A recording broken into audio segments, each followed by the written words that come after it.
In this video, we'll discuss that how spring analogy is useful in solving the elasticity problems, and we'll discuss that how to convert a wire, elastic wire, into a equivalent spring for problem solving. Now, why are we talking about spring analogy for problem solving? Because most of us have worked with the spring many times in mechanics, and we are very comfortable in solving the questions which are based on springs.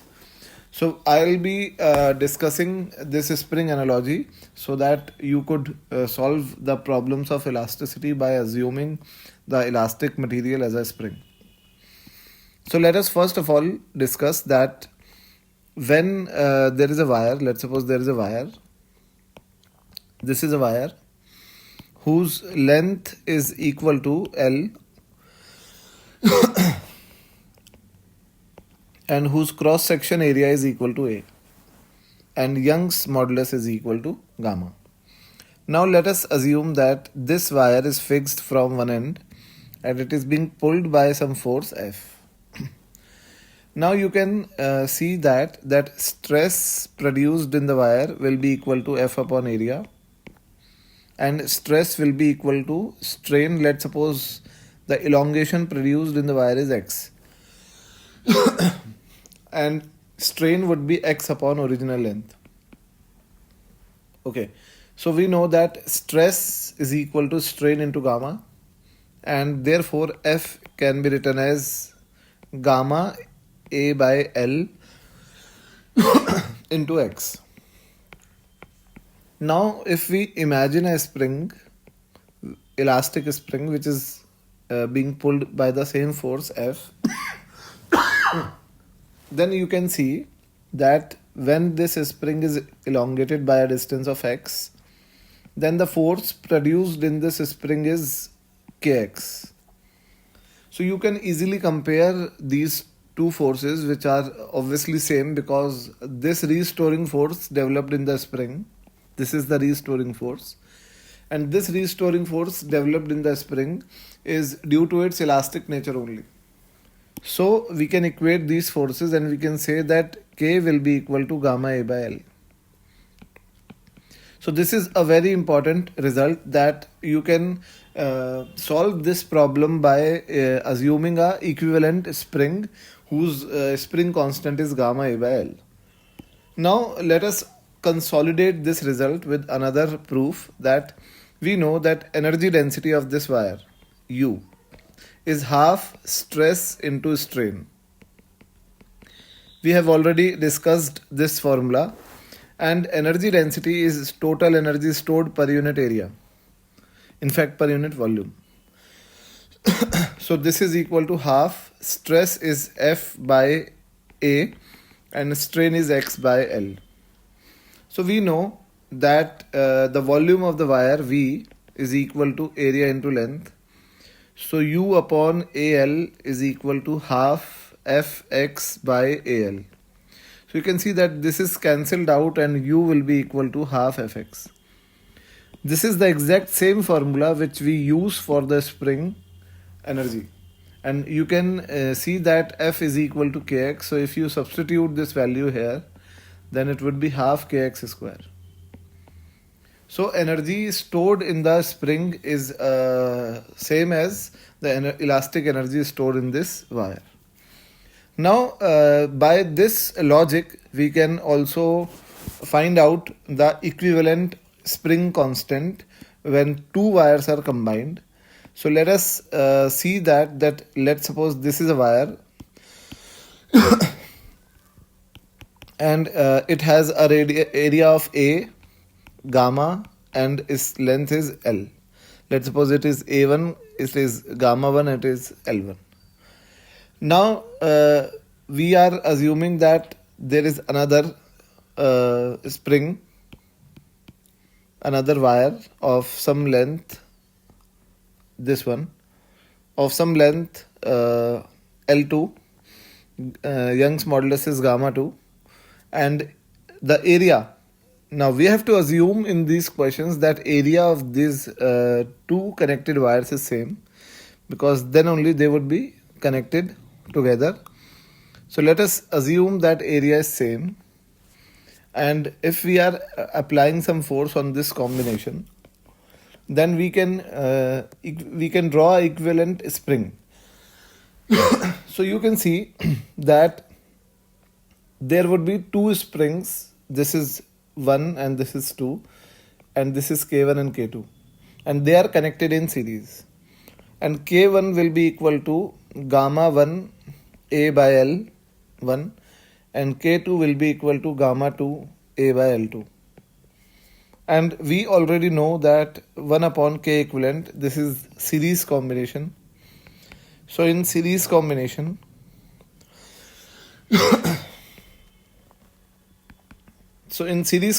you can see that K1, K equivalent, 1 upon K equivalent is equal to 1 upon K1 plus 1 upon K2. You can also find out equivalent K if area is different by using the relation gamma 1 A1 by L1, which is K1, and K2 as gamma 2 A2 by L2. So it hardly matters.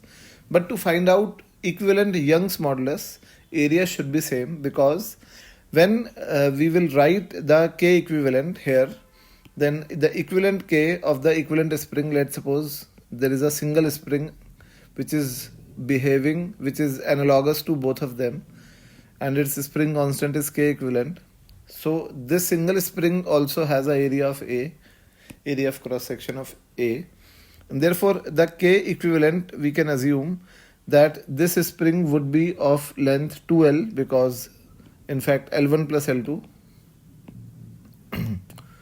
this is L1 plus L2, and the K equivalent of this spring can be written as gamma equivalent A by L1 plus L2. Okay, so this can be written as L1 plus L2 upon gamma equivalent into A, and K1 can be written as L1 upon gamma 1A, and K2 can be written as L2 upon gamma 2A. This is 1 upon K1 and 1 upon K2. So cancelling this A with A, you can see that 1 upon gamma equivalent is equal to 1 upon L1 plus L2 into L1 upon gamma 1 plus L2 upon gamma 2.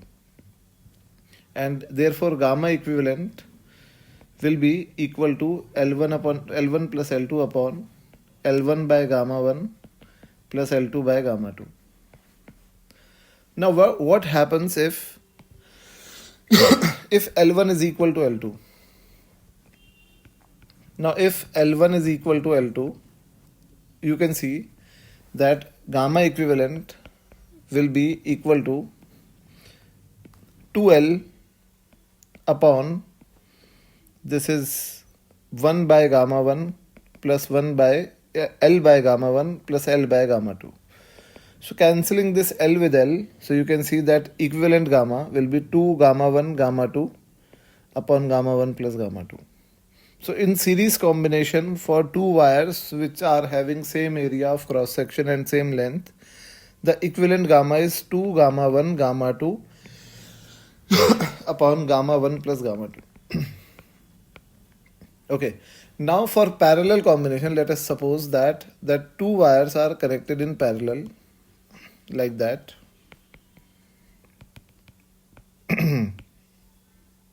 One is this and the other wire is this one, and this complete combination is being pulled by a distance of x. Now again we can assume that the length of these two wires should be same, otherwise it would be not possible to find out the equivalent gamma.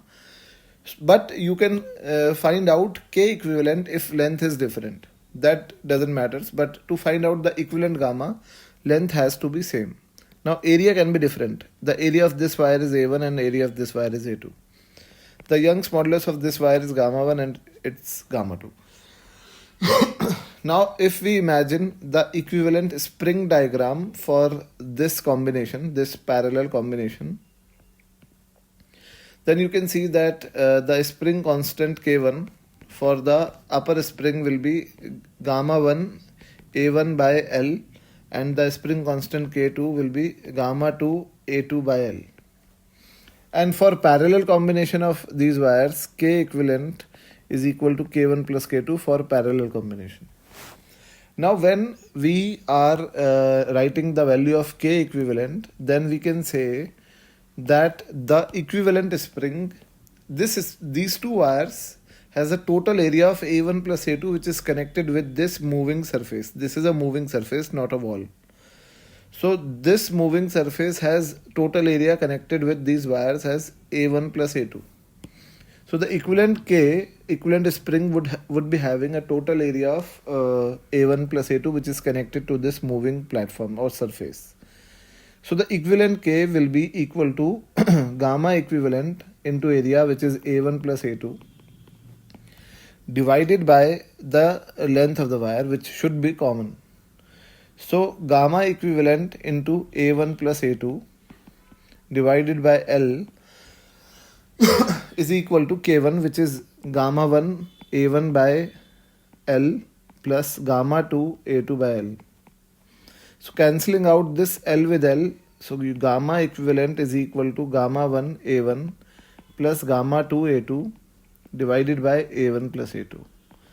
Now if A1 is equal to A2, then we can conclude that gamma equivalent is equal to gamma 1 plus gamma 2 by 2. This is the equivalent spring, this is the equivalent Young's modulus when the springs of equal length and equal area are connected in parallel. Now by the help of this spring analogy, we can also solve this type of problem in which it would be given that there is a spring of area A, the cross section area of the spring is the area of this wire. So area is A, Young's modulus of the spring material is gamma, and the length of the spring is L. Now spring constant of this spring is K. Now it is given that if we have subdivided this spring into two equal parts, let's suppose this one and this one, and let's suppose that parts are not equal. Let's suppose it is L1 and it is L2, and therefore you can see that the K of each spring, each part would change. Now we know that that L1 plus L2 is equal to L, and if these springs are connected together like that in series, then it would form this bigger spring. So the equivalent of K1 and K2 is equal to K, and the series equivalent. So series equivalent of K1 and K2 is equal to K. So in series we know that K 1 upon K will be equal to 1 upon K1 plus 1 upon K2. Okay. Now another fact is the fact that here K1 will be inversely proportional to L1 because K is equal to gamma A by L.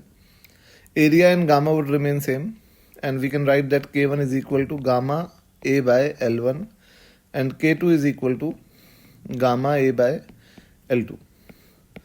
So you can see that K1 by K2 is equal to L2 by L1, and L1 plus L2 is equal to L. So let us first of all find out the value of K1 and K2 in terms of L and K. So we can see that the inverse of K, the summation of inverse of K1 and inverse of K2 is equal to the inverse of equivalent K. And the ratio of K1 and K2 is equal to, this is L2 by L1. So if we substitute the value of K1 here, K1 is equal to L2 by L1 into K2 in this equation. So you can see that 1 upon K is equal to 1 upon K1, which is K2 L2 upon L1 plus 1 upon K2. So you can see that 1 upon K is equal to 1 upon K2, and this is L1 plus L2 divided by L2. Okay, now we know that L1 plus L2 is equal to L. So we can write down K2 as K2 is equal to K into L by L2, where L is L1 plus L2. And similarly, we can find out the K1, which is K into L by L1. Okay, so let me tell you that how to apply this formula. So let us assume that there is a spring of spring constant K. Now we have subdivided this spring into two parts such that the ratio of length of these two parts, L1 and L2, is 2:3. So L1 upon L2 is 2:3. So we can verbally find out the value of K1 and K2 by a trick. That K1, that first of all we have to see this ratio. This ratio is 2:3. So we have to add up this ratio. So it would be 5. And therefore we can say that K1 is equal to 5 into K divided by the length of this spring L1. So its ratio was 2, so this is 2. And similarly, K2 is equal to 5 into K divided by the ratio of length of the second spring, which is 3, the part of this length in ratio. So this is 3. So the the value of K1 of this spring is this one, and value of K2 of this spring is this. You can counter check this formula by using series combination, and we can say that the series combination of these two should be equal to K. So let us check that 1 upon K equivalent is equal to 1 upon K1 plus 1 upon K2 is the formula for series combination, and K equivalent, 1 upon K equivalent, will be equal to 3 by 5K plus 2 by 5K. So it is 5 by 5K. Therefore, we can say that K equivalent is equal to K. So this is the spring analogy, and you can use this analogy in solving the numericals. And it would be very handy to solve the numerical instead of using the proper elasticity formula. Thank you.